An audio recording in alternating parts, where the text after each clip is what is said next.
backbone if we all stand together. Those of you who participated in these before, we do this discussion every December. This is our third year. And the reason for that is, as companies have been pushed to the 1% threshold for greenhouse gas reporting at the Subpart DD level on SF6, we've had to go beyond that mass balance approach and get into a very granular reporting and data capture protocol. And it's worked. It's worked without being too complicated. So we're going to continue to roll through. But the concept behind the greenhouse gas reporting program is to collect the U.S. greenhouse gas inventory related to CO2. And the highest emitters in the United States are those that are expected or have been expected to report in the past. SF6 is developed in 1901. It's been used for all kinds of things in the past. Anybody who had a pair of Nike Airs back in the 90s, that little pump thing on the tongue was SF6. Mercedes-Benz used to fill car tires. Airplanes used to fill tires on aircraft, but all those uses have gone away. SF6 is a highly potent greenhouse gas with approximately 11 tons of carbon per pound. So it's a big deal. It does have a very long atmospheric life relative to its other brother, sister molecules in this space, which are referred to as short-lived climate pollutants. Basically, what's happening is the EPA is very concerned with the greenhouse gas reporting thresholds for not just SF6, but refrigerants.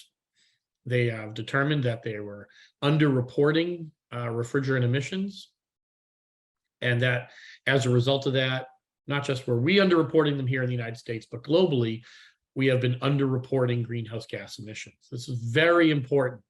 They published in March the greenhouse gas reporting numbers for 2021, and the numbers that they used in the greenhouse gas inventory were harvested partially from atmospheric measurements that the EPA took. And so the EPA did not rely on their own internal data capture process like the greenhouse gas reporting program, but they actually used atmospheric results to determine how much of a gap there was between the 1% that EPA had been estimating as emissions. That's the number. EPA had estimated that 1% of all US greenhouse gas emissions were, or 1% of all carbon emissions were greenhouse gases, like short-lived climate pollutants, which the SF6 falls into, the Kyoto basket. What they found was the number was probably closer. Well, the number was above 3%. I'll say they don't want to put a target number in, but they determined that the number was above 3%. We're estimating based on production of these molecules and end of life. We're estimating that number is closer to 6 to 9% of overall emissions. And I think next year what we'll see from EPA on their emissions reporting is something closer to 6%. If that doesn't sound dramatic, it should be.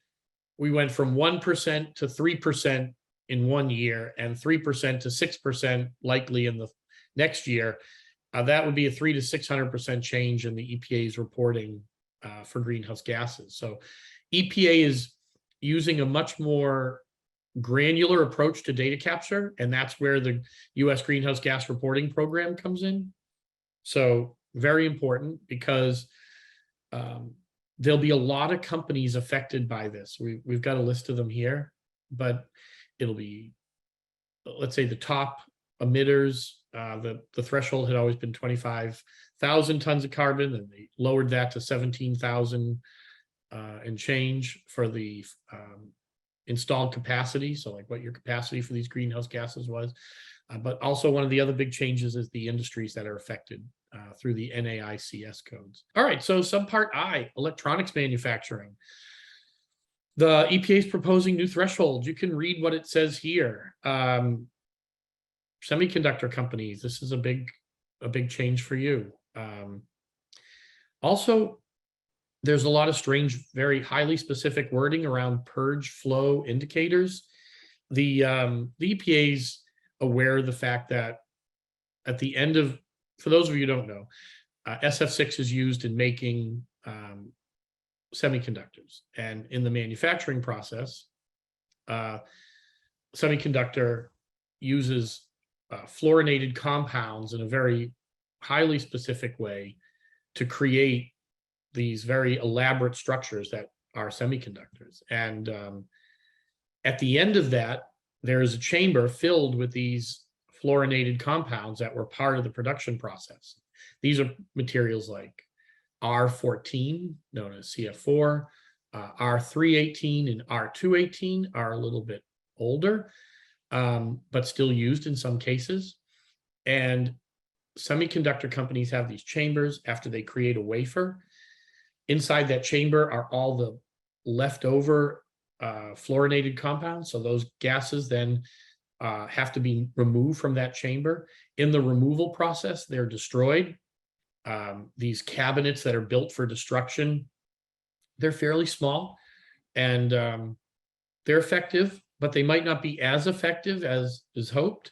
So there are some variables around how that destruction process accounts for destruction at the end of the semiconductor gas use life.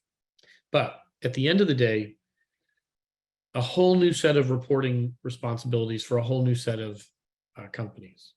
Subpart SS, this is electrical equipment. So these revisions here would impact companies that are building things like electric transmission and distribution equipment. So this would be the manufacturers of the equipment that's going out into the field. This is really important. This could also be companies that are using, and we'll get into it on the next one over actually, so I won't mix that up here. But there are certain equations that you'll use to calculate your emission rate, and you'll see it referenced here. We have a handout that we'll be sharing with everybody that has the calculus in it. It's not complicated. The calculus is related to either direct emissions tracking or mass balance. All right, subpart DD. This is a very interesting shift. We're going to call this the difference between private environmental governance and regulatory reporting. So read this middle statement here. So the trigger rate for your installed capacity has been 17,820 pounds. The idea has been you don't have to report emissions if you below that threshold. So I want you to think for a second. If you get to April 1st and you decide, you know what, IRS, I don't owe you any taxes. And the IRS says, okay, great, you don't owe us any taxes. Prove it. And you have to send the IRS your income statements for the previous year. And then they'll make the determination whether you owe them anything. We're not there yet as an industry, but we're very close. And what they're saying is now you have to prove that you didn't use these materials if you were over those trigger rates. So it's really time to start tracking everything. Petroleum and natural gas companies, you have new reporting responsibilities. Your greenhouse gas reporting will include your carbon balance sheet will start to include things like refrigerants in your reporting. So be very practical about how you track things. We had a very large client ask us last week, hey, we think our emissions rate is 1%. Oh, Eric, I'll go back to trigger rates in a second. Actually, we can talk about them here. We think our emission rate is 1%. And we said, well, based on what? They said, based on a hunch, on volume that they buy. We suggested that their emission rate was closer to 15 to 20%. And they were very put off by that. And it was not meant as an offense in any way. What it was meant to say is that if you tend to take a defensive posture on your visibility for emissions, it means that as reporting accuracy improves, you may find that you were underreporting that whole time. Now that these EPA programs are public, you could find that shareholders are doing a lookup on your emissions rate from published EPA documents and finding that that's in conflict with your ESG reporting, or maybe in conflict with your state level reporting. But the reality of it is, you may find that you're losing material at the end of life through material transfers. You may find that you're buying material through installed systems that show up on site. If you've got a multi-site, multi-user, multi-tenant environment, it's very unlikely that you don't have the material tracking necessary to be accurate. So just be careful. It's not worth underreporting here. You don't want to overreport, but if you had to choose between the two, you'd be better to slightly overreport than underreport. Subpart 00. These are suppliers and manufacturers of industrial greenhouse gases. So these are our Chemours and Honeywells and other fluorinated compound producers and distributors here in the US that have to report.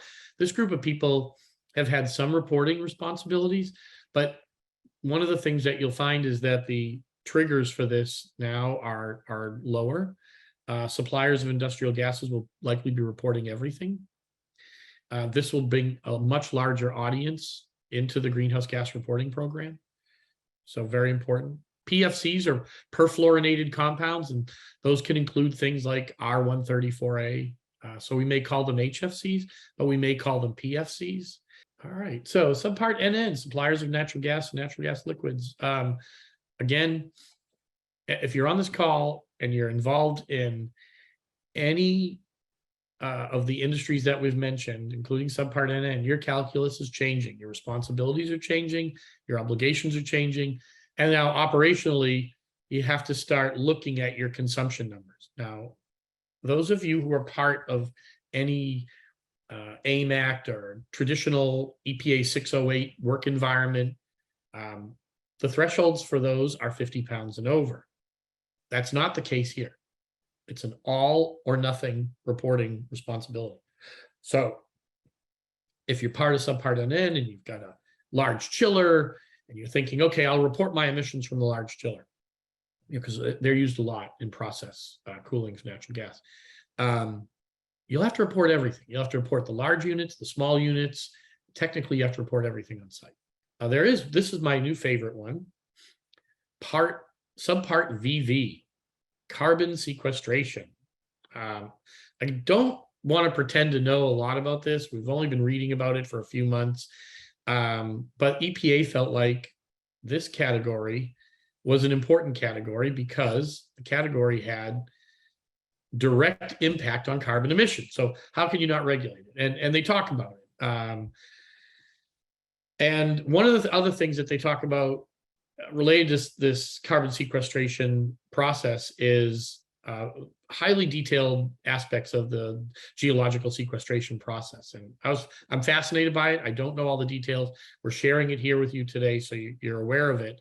But if you are in this process or you're involved in this process, and I'll get to a summary in a second. As part of that process, your NAICS code, even though you believe yourself to be an environmental company and maybe it's not that important, is included, and now you have to calculate these other things as well. So all of your CO2 emissions are reportable to the greenhouse gas reporting program. It really makes sense, but it is a fascinating topic. All right, calculation methods. Actually, I'm going to jump down to the next slide. We have full sheet on this.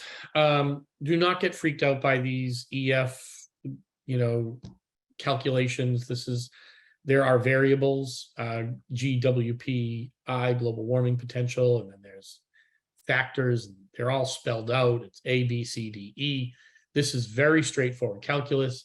Amendments to the calculations is a different calculation for each group. What EPA is doing is they're bending over backwards to make these calculations as user-friendly as possible. I know this doesn't look user-friendly, but it is user-friendly when you see what the factors all relate to. And basically, there's still only 3 ways to account for refrigerant usage. There's mass balance approach, which is in and out. Everything that didn't go in or out is therefore emissions. There's the granular calculation where you calculate, I used X pounds at this asset, so we'll call that the asset-centric approach to refrigerant tracking. And then lastly, there's this very, I don't want to call it gray area because it's not really gray, but there's this area around emissions using destruction cabinets. So if you take 10 pounds of SF6 and you put it through a destruction cabinet, 1 pound might be emitted to the environment, and 9 pounds, I think I said 10, start with 10, 1 pound might come out that didn't get destroyed. And this destruction method accounts for flow rate. Maybe some of you have heard the term, the solution to pollution is dilution. Some of these things, what they'll do is they'll ramp up the flow rate of air, and they'll say, okay, the concentration of SF6 is down below 0.01%. So therefore my emissions rate is 0.01. The truth is, if you slowed that airflow down, you would find that your concentration of SF6 is actually higher. So this third area is around destruction. So Susie, yes, so it's considered as a whole total for companies. That's true. That's exactly how the EPA in this program sees it. They don't limit it by asset size.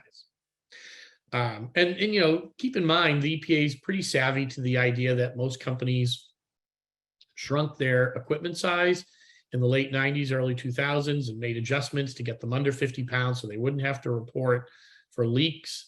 All of these emission reporting program changes are respectful of that boundary and that adjustment that was made.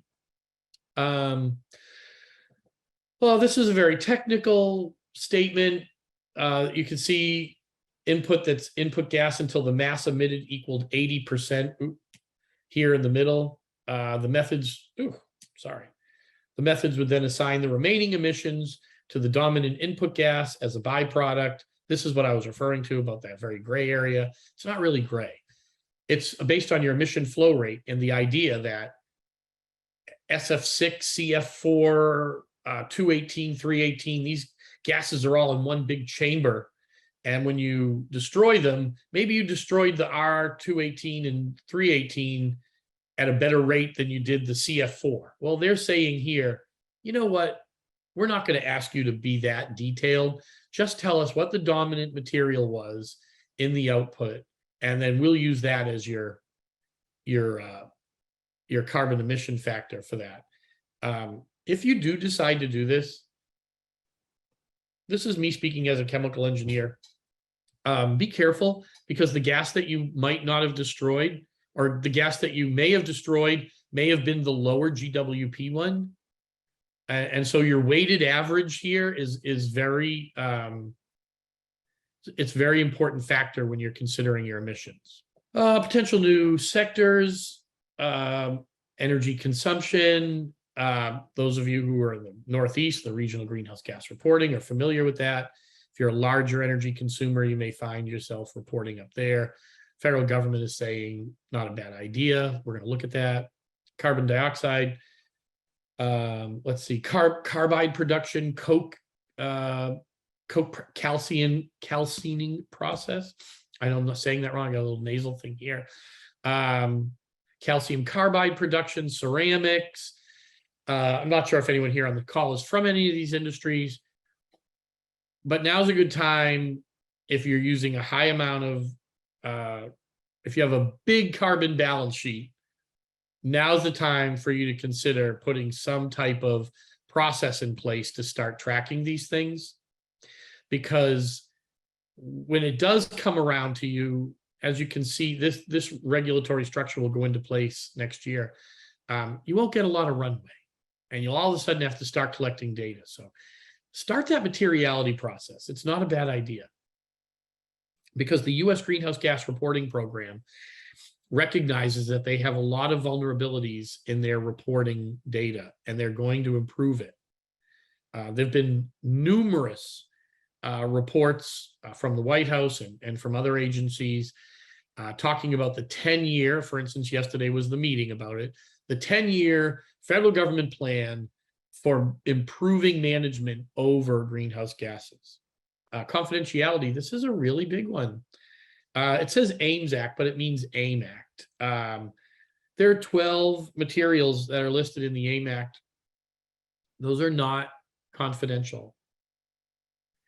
If you are reporting on the U.S. greenhouse gas reporting program, and a person earlier asked the question, is SF6 included in emissions reduction? It is not. It is not. It is also not included in the non-confidential part of the reporting. SF6 can still be confidential. CF4 can be confidential. So the confidential gases are your 134A, 125, your R32. These materials have no confidentiality. The AIM Act will disclose to anyone who asks for it the emission rates for those materials. They are collected by the US government through the AIM Act reporting programs, or even through this program. And when those numbers are published or available to the US government will then make them available to whoever asks for those material, that material information. Anybody that's participated in a state-run program, none of your information has been confidential. The states don't acknowledge confidentiality in these greenhouse gas reporting thresholds. In most cases, not any that I've seen anyways. Start with a materiality assessment. No matter what you do, whenever we meet people, the very first thing we say is, how's your material look? Like, what's your inventory look like? What's your purchases? What do your cylinders look like? Cylinders are a giant vulnerability here. A lot of companies say they have, a cylinder tracking program in place, but it's only for larger cylinders or larger equipment.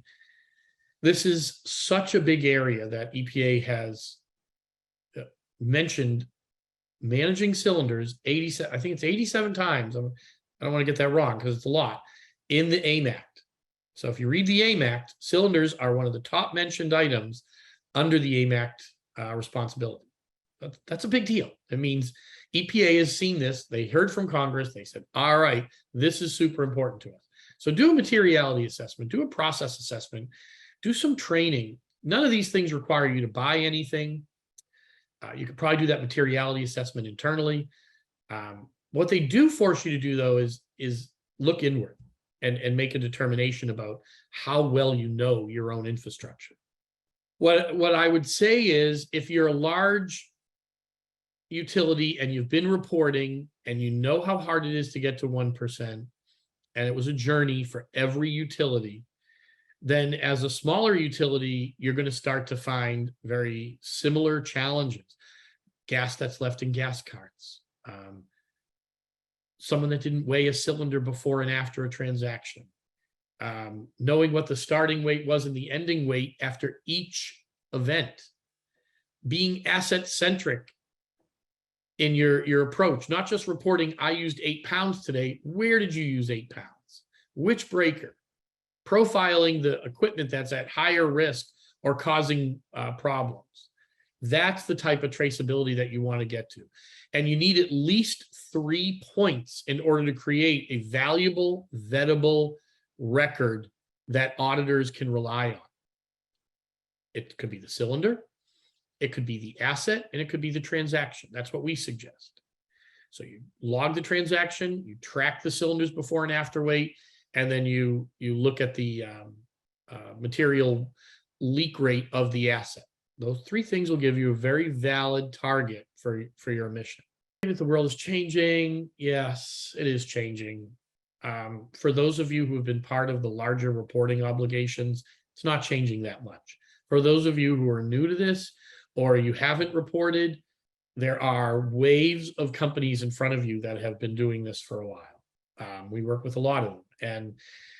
And what we try to do is share the experiences we've learned on that journey. And the journey to maturity in reporting is very different for each company, but it does follow a path.